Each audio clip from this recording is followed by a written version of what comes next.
नमस्कार दोस्तों, मैं अभिजीत कुमार आपका स्वागत करता हूं आपके अपने चैनल समाज डिजिटल में। आज मेरे साथ पंकज भी है और आज हम पंकज जी से हम लोग ये बात करना चाहते हैं कि गिग वर्कर्स को इस साल के बजट में लाभ क्या-क्या लाभ दिया गया है। इस साल के बजट में देखो, हाँ 2025 क्या-क्या लाभ देगा। जी जी नमस्कार। आज हम लोग बात कर रहे हैं क्योंकि इस बार के बजट को दो तरह के लोग, मतलब बजट का एनालिसिस दो तरह के लोग कर रहे हैं, एक जो पक्ष में, एक विपक्ष में है।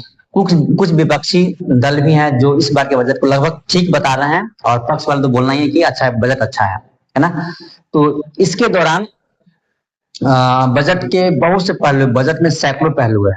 आज हम लोग उस पहलू पे ना बात करके जो एक उभरता हुआ समाज है, मतलब इसमें सोसाइटी में एक उभरता हुआ वर्कर्स ग्रुप है जिसको हम लोग गिग वर्कर्स कहते हैं।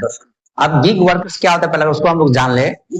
तो गिग वर्कर्स उसको कहते हैं जो डेली वेजेस होता है, मतलब जो डेली प्रतिदिन काम करते हैं, कॉन्ट्रैक्ट पे काम करते हैं, जिसका कंपनी कोई भी अगर दुर्घटना हो गया, जैसे मजदूर हो गया, अगर वो हमारे घर पे आया काम करने के लिए, अगर कुछ हो गया तो उसका जिम्मेदारी मेरा नहीं है, उसका स्वास्थ्य का जिम्मेदारी हमारा नहीं होता है। कानून यही होता है कि वो अपने जिम्मेदारी पे आया था काम करने के लिए। तो वैसे वर्कर्स को हम गिग वर्कर्स कहते हैं। जैसे कि अगर हम उदाहरण देख ले तो जैसे डिलीवरी बॉय सब जो हो गया, वो सारे क्या गिग वर्कर्स है। वो जब चाहे कंपनी उसको बदल सकती है, जैसे जोमेटो में काम कर रहा है या फ्लिपकार्ट में जो सामान पहुंचाने का काम कर रहा है।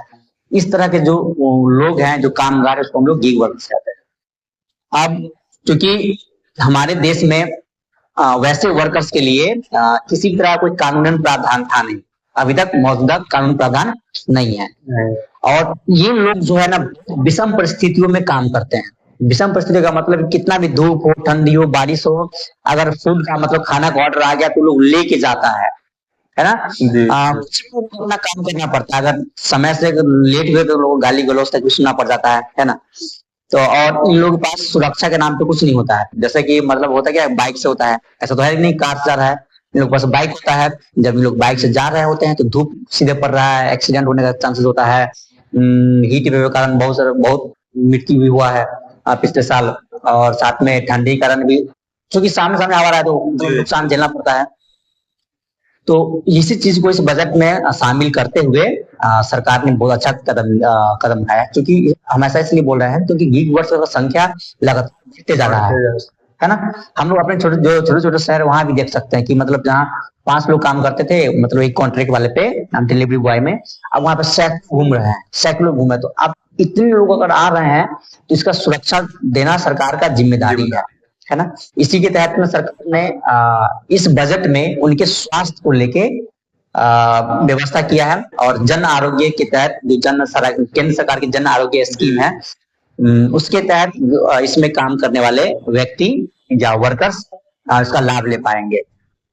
अब इतना जरूरी क्यों है, तो हम इसके बारे में बता दें कि चूंकि ये लोग पहले ही बहुत गरीब परिवार से होते हैं, अपना सिर्फ और सिर्फ जीवन यापन करने के लिए कुछ व्यवस्था करके काम चला रहे होते हैं।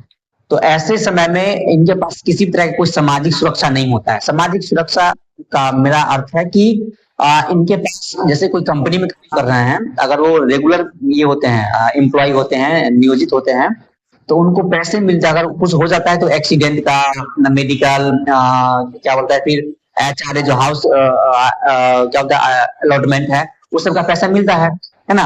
अगर किसी तरह का फिर उसका फिर ये भी जमा होता रहता है, कुछ परसेंटेज जमा होता है, फिर ईपीएफ के रूप में जमा होता है, फिर उसको जब अपना रिटायरमेंट के बाद उसको मिलता है। इन लोगों को भी नहीं मिलता रहता। तो इसीलिए गिग वर्कर्स को जन आरोग्य के तहत शामिल करना या सरकार के लिए बहुत बड़ी मतलब अच्छा कदम है, बहुत सराहनीय। तो कुल मिलाकर गिग वर्कर्स है, उनको एक लाभ दिया गया। यही जी, धन्यवाद भैया। बात यह है कि सबको देना चाहिए, जानकर लगा रहे हैं तो देना चाहिए गिग वर्कर्स को भी। ठीक है, धन्यवाद। आज के लिए इतना ही। अब भैया के बात में कोई भी त्रुटि दिखाई देता है आप कमेंट बॉक्स में दे सकते हैं, या गिग वर्कर्स को और कोई लाभ हुआ है बजट से अगर आपको पता है तो आप उसे कमेंट बॉक्स में छोड़ सकते हैं। धन्यवाद।